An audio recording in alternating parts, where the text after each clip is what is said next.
In local matters today, we're taking you to New Hampshire, and that's where voters on Tuesday will decide the next Republican and Democratic candidates for governor, as well as 2 congressional seats. For more on the race, executive editor of the New Hampshire Union Leader, Trent Spiner, joins us now. Hey, Trent, thank you for joining us. Thanks for having me. You bet. So I want to start with the gubernatorial election. Incumbent Governor Sununu is running unopposed on the Republican side. There are also 2 Democratic candidates. What are the polls showing at this point for the race?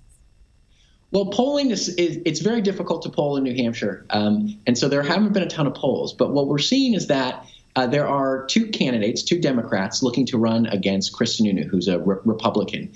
Molly Kelly is a state senator. She has the establishment kind of endorsement, where she has been supported by a number of people who are currently in office. Steve Marchand has been around for a while. He was the mayor of a bigger city, of a very liberal city in New Hampshire, but he's kind of going for the Bernie vote. He has endorsed a number of key issues that Bernie Sanders did well on here in New Hampshire, and he's hoping that some of that momentum that Bernie Sanders had in 2016, beating Hillary Clinton here in New Hampshire by more than 20 points, will carry over for him. What are the chances of one of these 2 actually beating Governor Sununu at this point? That's a really good question. And, you know, we never like to prognosticate about It's hard not to ask, Trent. It's hard not to ask.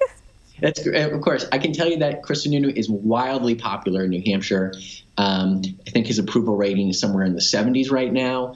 There was a governor in recent memory named John Lynch, who was a Democrat, who was also well-loved in New Hampshire.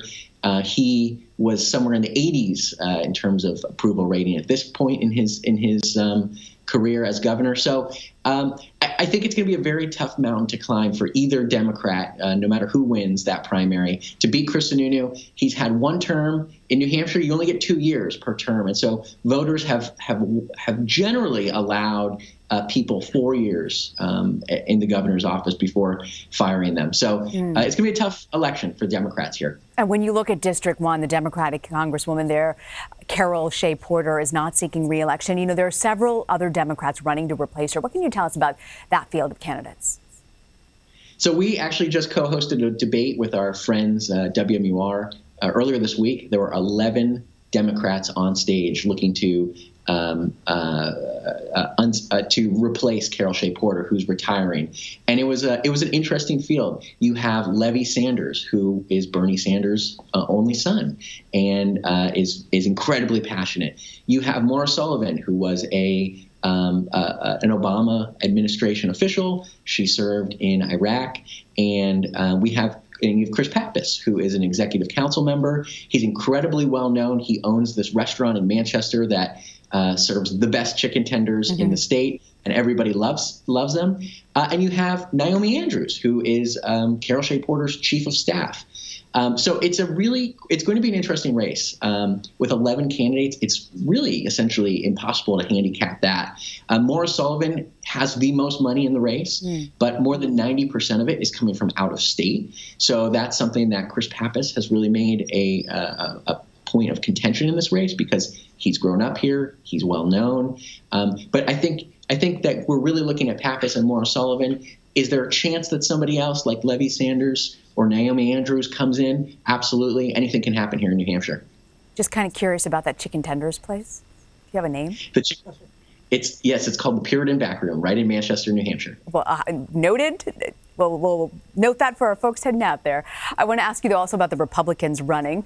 Any candidates that stand out to you? On the Republican side, there are really 2 candidates, Eddie Edwards and Andy Sanborn. Eddie Edwards is a former police chief, a liquor commission enforcement person, and Andy Sanborn is a state senator. It's been an interesting race. Both candidates have really been trying to kind of out-Trump each other, seeing who can get the Trump voters to turn out for them. Eddie Edwards was endorsed by Rudy Giuliani. Giuliani came to New Hampshire. Andy Sanborn has a number of conservative people. He's been endorsed by Rand Paul. Not the biggest Trump supporter, but it has been interesting. It's kind of turning into a national race more than any of the other races that we've been seeing. That's also going to be a very difficult race to handicap because they're pretty much tied on fundraising. They're pretty much tied on endorsements. from people here in New Hampshire. And so that'll be a close one. Yeah, you're absolutely right. It really has sort of become this national race with so many little twists and turns in the individual districts. I want to thank you very much, Trent Spiner, for joining us. Anytime.